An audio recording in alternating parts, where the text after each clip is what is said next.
ইফতারে তখনও ৩ মিনিট বাকি। খাবার সামনে নিয়ে অধীর আগ্রহে বসে রয়েছেন মুসল্লিরা, কিন্তু মুয়াজ্জিন ভুল করে নির্ধারিত সময়ের আগে আজান দিয়ে দেন, আর তাতেই ঘটে বিপত্তি। আজান শুনে মসজিদে উপস্থিত মুসল্লিরা তাদের রোজা ভেঙে ইফতার করেন, যদিও পরে জানা যায় তখনও সময় হয়নি ইফতারের। এ ঘটনার পর তদন্তে নামেন কর্মকর্তারা। পরে তারা জানতে পারেন পুরোপুরি ভুলক্রমে এমন কাণ্ড ঘটিয়েছেন মসজিদের ইমাম। সম্প্রতি এই ঘটনা ঘটেছে মালয়েশিয়ার জোহরে।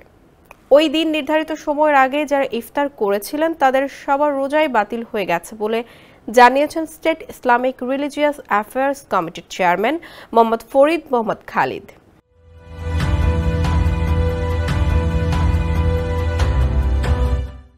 তিনি জানান, standards and industrial research institute of মালয়েশিয়ার ইস্যু করার সময়ের সঙ্গে মিল রেখেই ওই মসজিদের ঘড়িতে সময় সেট করা ছিল।